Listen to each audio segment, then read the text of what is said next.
ये कई लोगों के लिए एक बुरा सपना हो सकता है जब वे किसी अंतिम संस्कार में शामिल होते हैं और भूत या हमलों के बारे में कल्पना करते रहते हैं, खासकर उसी अंतिम संस्कार के बारे में जिसमें वो पहुंचे हैं। मैं भी कुछ ऐसे लोगों को जानती हूँ जो इस तरह सोचते हैं। आज की घटना बिल्कुल वैसा ही भयानक नाइटमेयर है जो सच होने वाला था। इस भयानक मामले की भयावता कई लोगों ने देखी, लेकिन बात यही नहीं रुकी। इस खूंखार भूत ने लगभग सभी को पीटा था। उसने अपनी उपस्थिति से कभी ना भूलने वाली खतरनाक तरीके की तबाही मचाई। हेलो दोस्तों, मेरा नाम अमन है। मैं आप सभी के मनपसंद यूट्यूब चैनल कहानी रंगमंच में आपका स्वागत करती हूं। उम्मीद करती हूं कि आप सभी अच्छे और स्वस्थ होंगे। इसी तरह की वीडियो देखने के लिए आप मेरे चैनल को सब्सक्राइब कीजिए और हाँ, बेल आइकन को दबाना मत भूलना ताकि आपको आने वाले वीडियो के नोटिफिकेशंस मिलते रहें। तो चलिए शुरू करते हैं आज का भयानक किस्सा।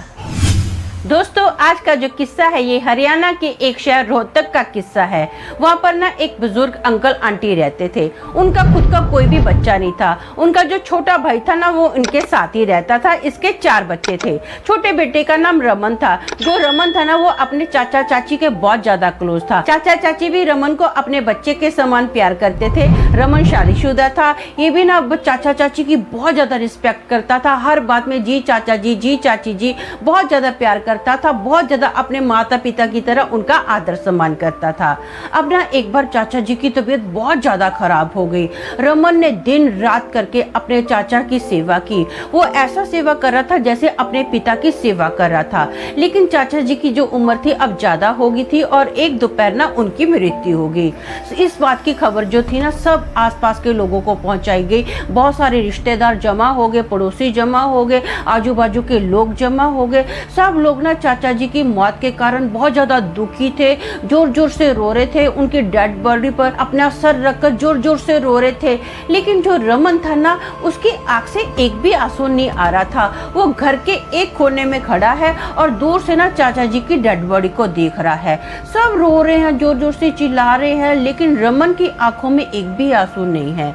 अब ना चाचा जी की अर्थी कार्ड ले जाने का टाइम आ गया। जो रमन था चाचा जी के बहुत ज्यादा क्लोज था, तो परिवार के लोगों ने बोला कि ऐसा कर, अर्थी को सबसे पहले कंधा तू दे, क्योंकि चाचा जी तुझे अपने बेटे की तरह मानते थे। लेकिन जो रमन है ना बस बुत की तरह खड़ा है, कोई रिएक्ट ही नहीं कर रहा है। सब लोग बोल रहे भाई जल्दी कर, अर्थी लेके जाने का टाइम हो गया है, कंधा दे।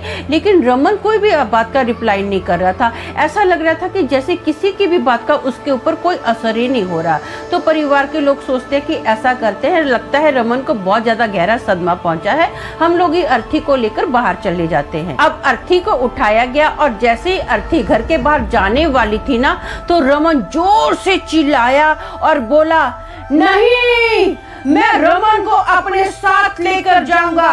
रमन मेरा है, मैं रमन के बिना नहीं जाऊंगा। मैं रमन को अपने साथ लेकर जाऊंगा। रमन ये जो बात थी ना वो चाचा जी की आवाज में बोल रहा था। सब लोग रमन की आवाज को सुनकर एकदम चौंक जाते हैं कि चाचा जी की आवाज कैसे निकाल सकता है।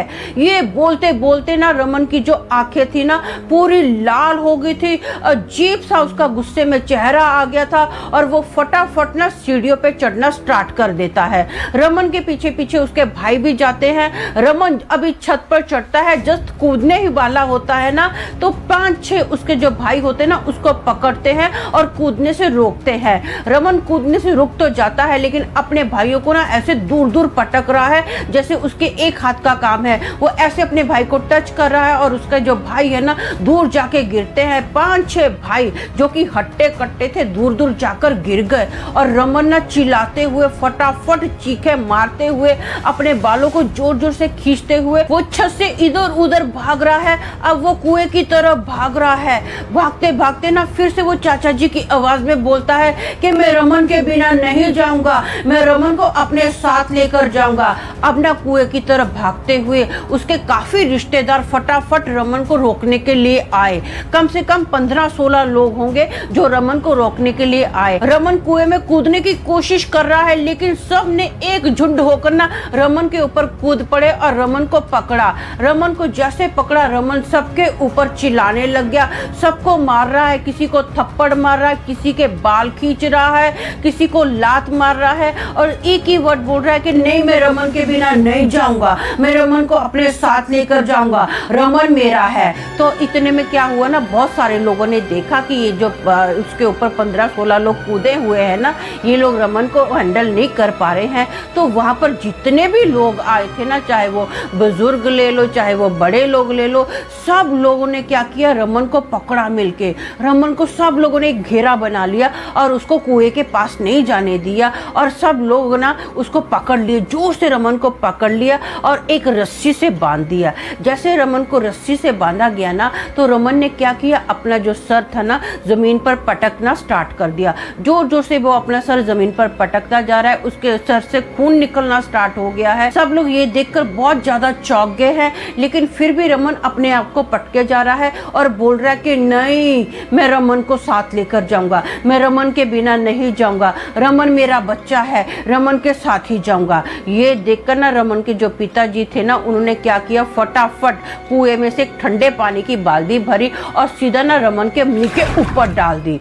जैसे रमन के मुंह के ऊपर वो पानी गया ना, रमन एकदम शांत हो गया और उसके पिताजी ने बोला कि आपकी तो उम्र हो गई है भाई साहब, मेरा बच्चा अभी छोटा है, इसने तो बहुत सारी दुनिया देखनी है, प्लीज़ आप इसको बख्श दो, आप अपना जाके सो जाओ, आराम से सो जाओ, मेरे बच्चे को छोड़ दो। ये बात जैसे ही रमन के पिताजी ने ख़त्म की ना, तो रमन धाड़ देने ज़मीन पर गिर गया, बेहोश हो गया और उनके चाचा जी की जो अर्थी थी ना, उसको ले जाया गया, आग दी गई और रमन जब होश में आया ना और अपने चाचा जी के बारे में उसको पता चला कि ऐसे ऐसे मेरे चाचा जी की मृत्यु हो गई है, तो रमन को इस बात का बहुत ज़्यादा सदमा लगा। रमन ने कई दिन कुछ खाया पिया नहीं, उसको बहुत ज्यादा बुखार रहा, काफी टाइम लगा उसको इस सदमे से बाहर आने के लिए। फाइनली जो रमन था ठीक हो गया, लेकिन आज भी वो अपने चाचा जी को याद करके बहुत ज्यादा रोता है। तो दोस्तों, मेरा मानना ये है कि कभी कभी आत्माएं उस व्यक्ति का पीछा करती हैं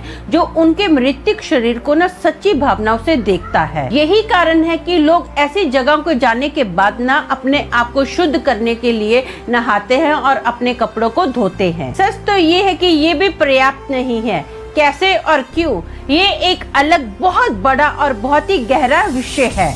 तो आज के लिए बस इतना ही, कल फिर मिलेंगे और एक भयानक किस्से के साथ। तब तक के लिए शालोम, शांति और सलाम।